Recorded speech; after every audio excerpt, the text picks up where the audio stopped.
How to use your healing power. Chapter 5. The incurable are cured.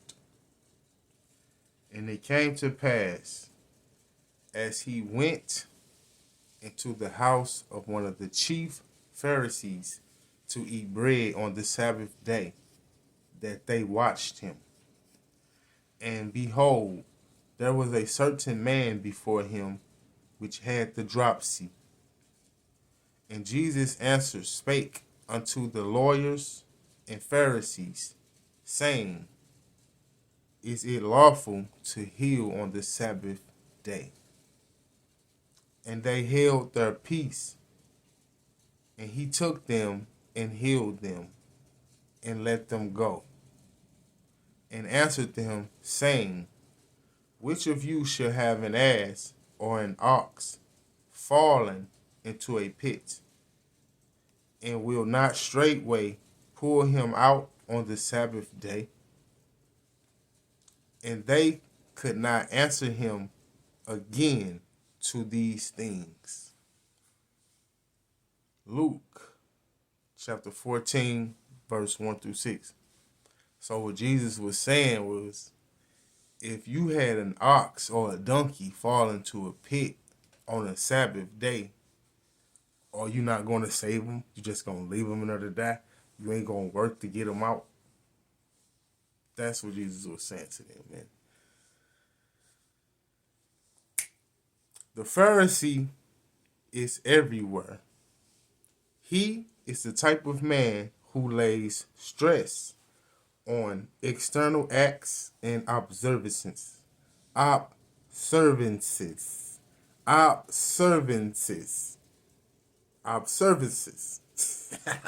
The V just won't come out. He adheres to the letter of the law and lacks the love and understanding behind the words of the gospel. The Pharisee believed that the fan gave him a stiff neck, that germs are the cause of his cold, and that the hidden virus is the cause of his influenza. See, they can't even see these things. But since people of authority say, hey, X, Y, and Z, they believe it, even though they can't see it. So when people say, I don't believe in stuff I can't see, they just talking out their ass, and they don't even know it. But let's continue. The weather, conditions, and circumstances influence the mind in a suggestive way only. Man is the only thinker in his world. Therefore, it follows that the fan can't give him a cold except if he thinks it does. A belief is a thought in the mind generally accepted as true. Many people can sit under a fan all day without getting a cold or a stiff neck. If one accepts the hypnotic suggestion that he will catch cold because of a draft, the fact still remains that the cold was due to his own thought. So when it's a hypnotic suggestion, that means the people around you, your environment, what you're watching, what you're reading, that's hypnotic suggestion, because your mind is aware of all these things and it's picking up on this information and it's trying to figure out what to do with it. And if you say whatever you accept as true, your mind gonna say, okay, now I know what to do with this. If you reject something, your mind gonna say, this must not be important. Let's focus on what we got and figure out how to use that. And that will be whatever your beliefs are. Where was I at? If accepted, the result is due to the movement of his own mind. He has no one to blame but himself. His mind accepted a false idea and produced the consequences. The case of dropsy mentioned in the above gospel story was due to a flood of negativity. When the mind is full of stress, strain, and tension, a corresponding effect is produced in the body, and there is a breakdown in the organs of elimination. If a man is possessed with hatred or deep-seated resentment, it could well bring on an internal flood, which, if not checked, you get a chance to check it, could terminate in disintegration of his vital organs due to the corrosive effect of these mental poisons. The conditions in the body are outpicturings of man's, woman's mental attitude or states of consciousness. I knew a man in London who was very religious and completely free from any ill will or resentment. However, he saw his father die of dropsy, and it made a very deep impression on him. How many times has this happened to us? He told me that all his life he feared that the same thing would happen to him. He added that his father used to be tapped with an instrument and that the doctor would draw out large amounts of water from his abdominal area. This lingering fear, which was never neutralized, was undoubtedly the cause of his dropsical condition. He did not know the simple psychological truth that which Quimby elucidated about 100 years ago. Quimby said that if you believe something, it will manifest whether you are consciously thinking of it or not. So the or not part, that's where the meditation and the mindfulness come in. And you being aware of what's going on up in here. Instead of being so much focused on what's going on out here, pay attention. You see what I'm saying? Be in the world. Pay attention. But find out what's going on up here, because this is what's important, because this is what you're seeing. You're seeing a projection of your own mind. Even yourself, the things you do, the actions you take, the places you go, the people you hang around with. All these choices aren't just choices. It's an underlying effect to the choices that you make, which are your mind. Your mind causes you to take certain actions and do certain things. This man's fear became a belief that he will become a victim of the same disorder that troubled his father. This explanation helped this man considerably. He began to realize that he had accepted a lie as the truth.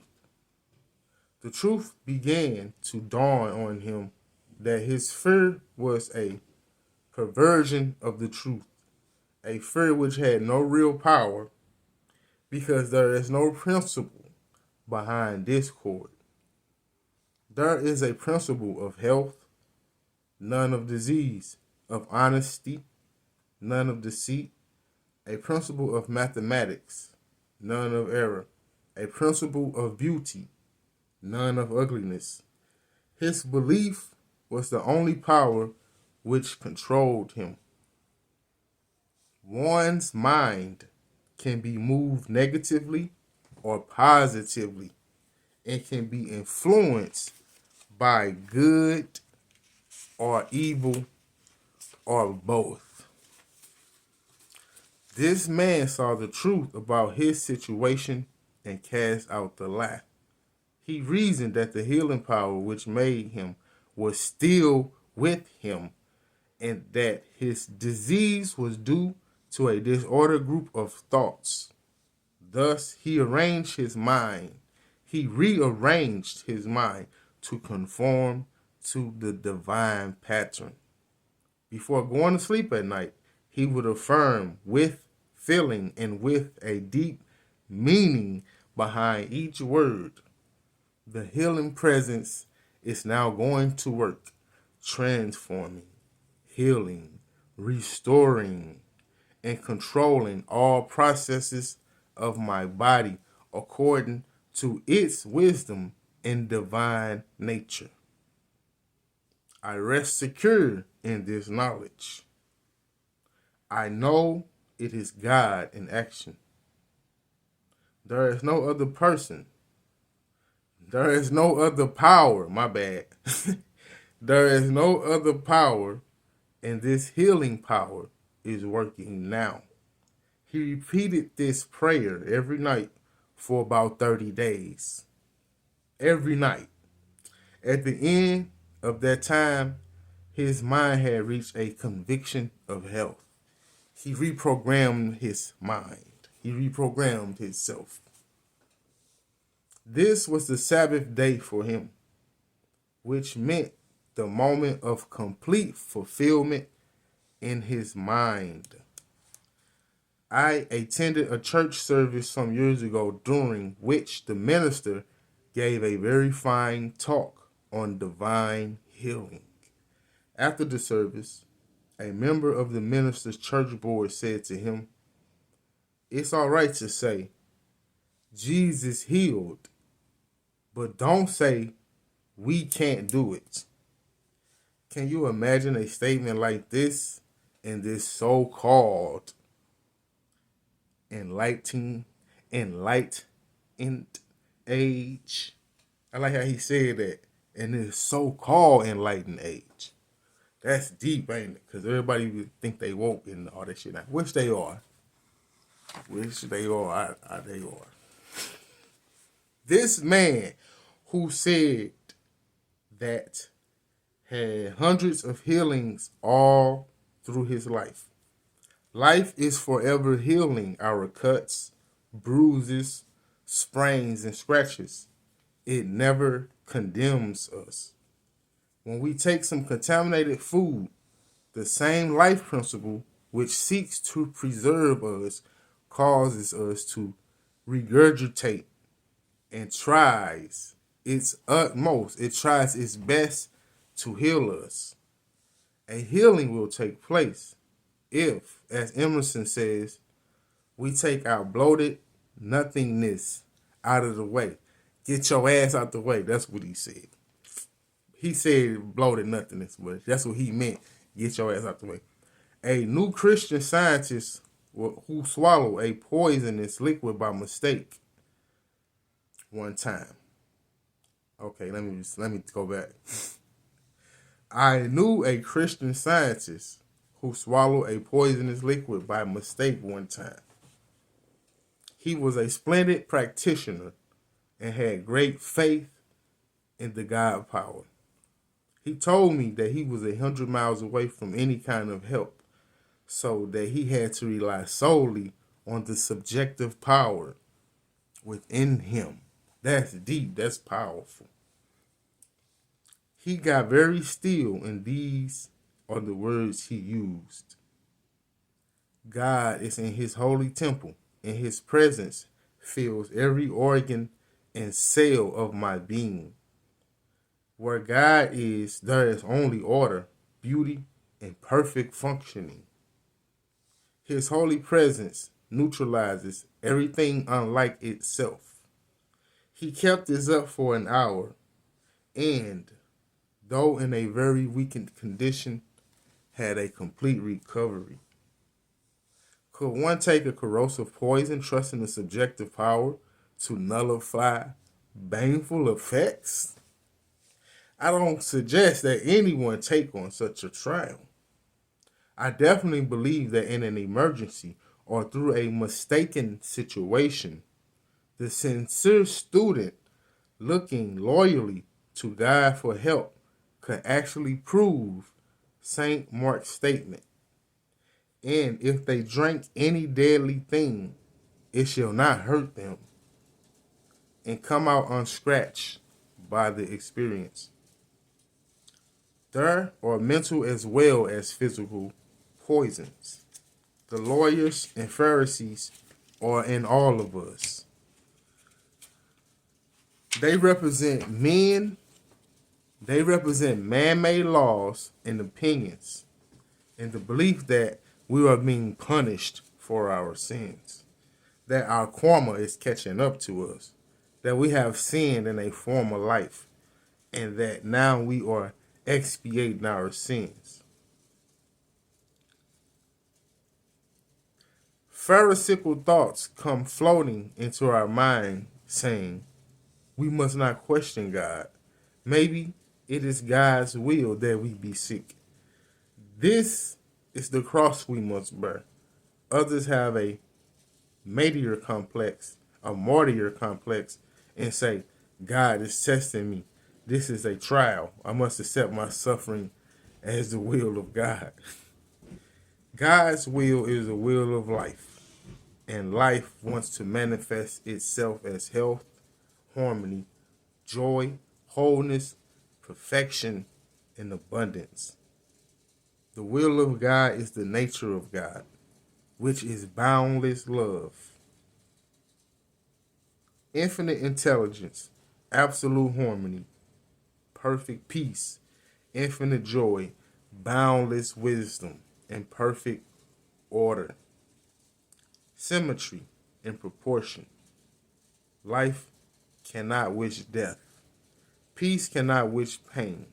Joy cannot wish sorrow. Harmony cannot wish discord. Order cannot wish disorder. Love cannot wish punishment, misery, and suffering. People who say that God is punishing them will never dream of accusing or attributing to their own parents the things of which they accuse God. To such people, the words infinitely good and perfect seem to have no meaning.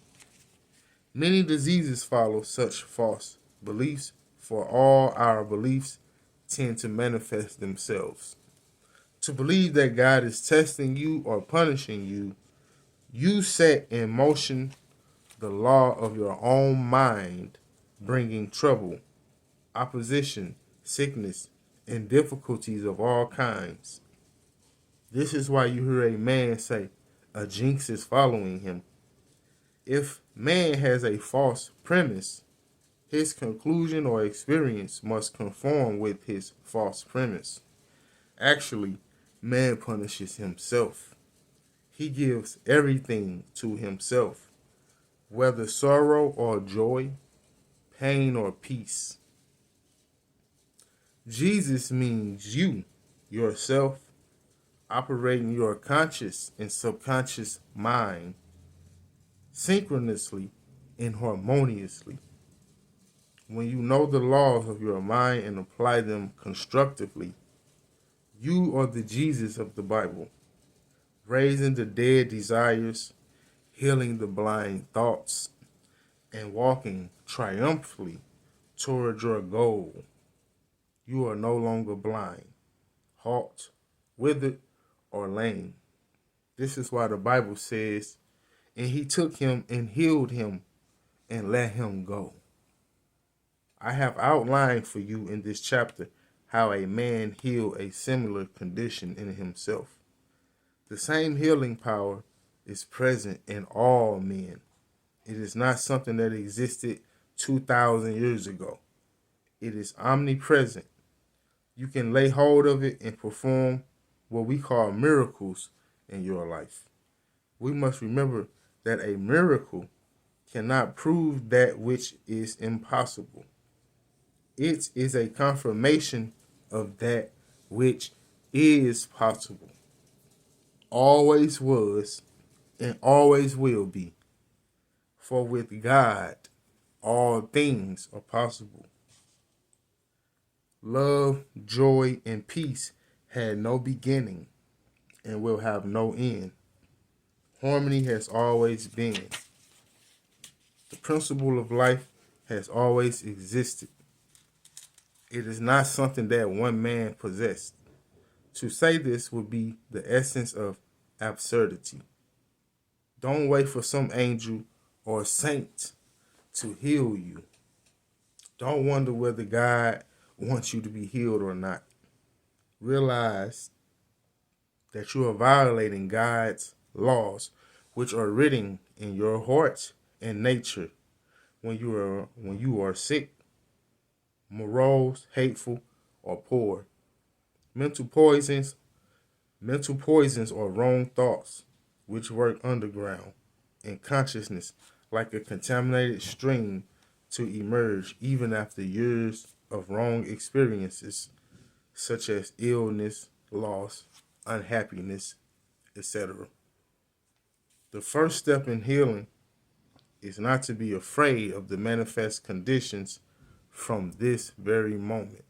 The manifest conditions, meaning all the so-called bad stuff in your life, all the stuff you wish you could do away with, that you not do away with, like run away. All the stuff you wish you could overcome and face.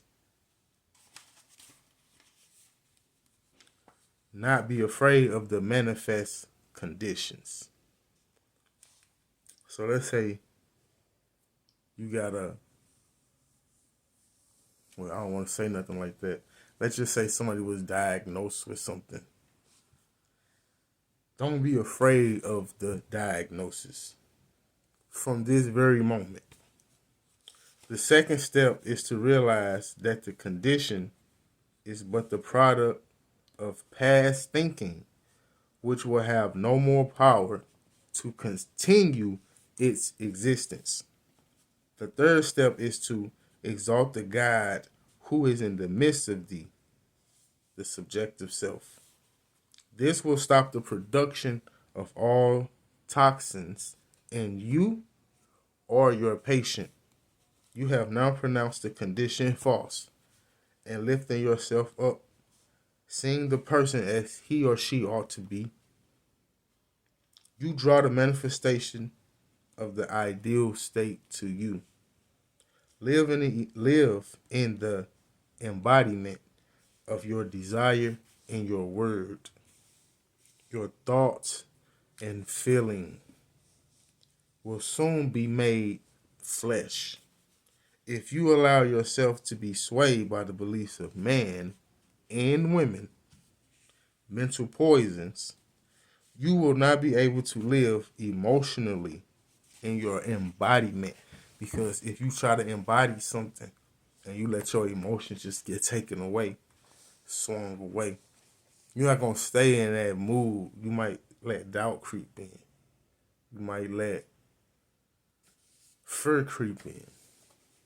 Because you like, at first you like, yeah, I'm finna do this and I'm finna put my focus in this and I'm finna make this happen. And then somebody come along and be like, yeah, because such and such. Now you like, you don't feel good about doing what you was going to do at first. So you can't allow yourself to be swayed by the beliefs of men and women. Among the most deadly mental poisons are the following: hatred, which is really ignorance, and self-pity, which is really self-absorption. These drugs creep through the psychic bloodstreams, poisoning all springs of hope and faith, leading to dementia, praecrox, melancholia, and other forms of mental derangement.